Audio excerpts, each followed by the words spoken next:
कर्म फल की कहानी। प्रकृति ऋषि का रोज का नियम था कि वह नगर से दूर जंगलों में स्थित शिव मंदिर में भगवान शिव की पूजा में लीन रहते थे। कई वर्षों से यह उनका अखंड नियम था।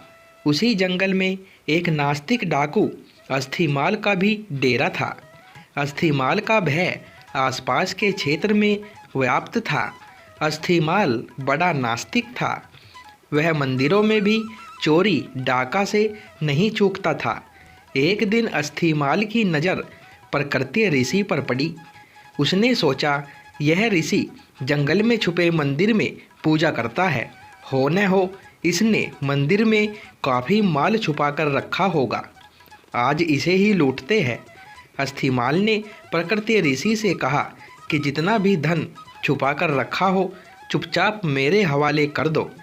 ऋषि उसे देखकर तनिक भी विचलित हुए बिना बोले, कैसा धन? मैं तो यहाँ बिना किसी लोभ के पूजा को चला आता हूँ। डाकू को उनकी बातों पर विश्वास नहीं हुआ। उसने क्रोध में ऋषि प्रकृति को जोर से धक्का मारा। ऋषि ठोकर खाकर शिवलिंग के पास जाकर गिरे और उनका सिर फट गया। रक्त की धारा फूट पड़ी। इसी बीच आश्चर्य यह हुआ कि ऋषि प्रकृति के गिरने के फलस्वरूप शिवालय की छत से सोने की कुछ मोहरें अस्थिमाल के सामने गिरी। अस्थिमाल अट्टहास करते हुए बोला, तू ऋषि होकर झूठ बोलता है। झूठे ब्राह्मण, तू तो कहता था कि यहाँ कोई धन नहीं, फिर ये सोने के सिक्के कहाँ से गिरे? अब अगर तूने मुझे सारे धन का पता नहीं बताया तो मैं यहीं पटक पटक कर तेरे प्राण ले लूँगा।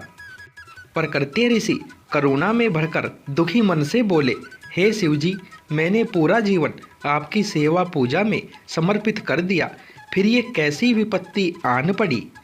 प्रभु मेरी रक्षा करे। जब भक्त सच्चे मन से पुकारे तो भोलेनाथ क्यों न आते।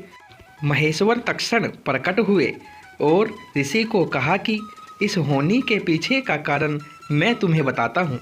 यह डाकू पूर्व जन्म में एक ब्राह्मण ही था। इसने कई कल्पों तक मेरी भक्ति की, परंतु इससे प्रदोष के दिन एक भूल हो गई। यह पूरा दिन निराहार रहकर मेरी भक्ति करता रहा।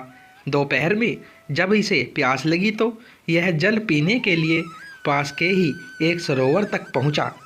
संयोग से एक गाय का बछड़ा भी दिन भर का प्यासा वहीं पानी पीने आया। तब इसने उस बछड़े को कोहनी मारकर भगा दिया और स्वयं जल पिया। इसी कारण इस जन्म में यह डाकू हुआ। तुम पूर्व जन्म में मछुआरे थे। उसी सरोवर से मछलियाँ पकड़कर उन्हें बेचकर अपना जीवन यापन करते थे। जब तुमने उस छोटे बछड़े को निर्जल परेशान देखा तो अपने पात्र में उसके लिए थोड़ा जल लेकर आए। उस पुण्य के कारण तुम्हें यह कुल प्राप्त हुआ। पिछले जन्मों के पुण्य के कारण इसका आज राज तिलक होने वाला था, पर इसने इस जन्म में डाकू होते हुए न जाने कितने निरपराध लोगों को मारा व देवालयों में चोरियां की। इस कारण इसके पुण्य सीमित हो गए और इसे सिर्फ ये कुछ मुद्राएं ही मिल पाई। तुमने पिछले जन्म में अनगिनत मत्स्यों का आखेट किया, जिसके कारण आज का दिन तुम्हारी मृत्यु के लिए तय था, पर इस जन्म में तुम्हारे संचित पुण्यों के कारण तुम्हें मृत्यु स्पर्श नहीं कर पाई और सिर्फ यह घाव देकर लौट गई। दोस्तों, ईश्वर वह नहीं करते जो हमें अच्छा लगता है। ईश्वर वह करते हैं जो हमारे लिए सचमुच अच्छा है। यदि आपके अच्छे कार्यों के परिणाम स्वरूप भी आपको कोई कष्ट प्राप्त हो रहा है तो समझिए कि इस तरह ईश्वर ने आपके बड़े कष्ट हर लिए। हमारी दृष्टि सीमित है, परंतु ईश्वर तो लोक परलोक सब देखते हैं, सबका हिसाब रखते हैं। हमारा वर्तमान, भूत और भविष्य सभी को जोड़कर हमें वही प्रदान करते हैं जो हमारे लिए उचित है। ईश्वर की शरण में रहे।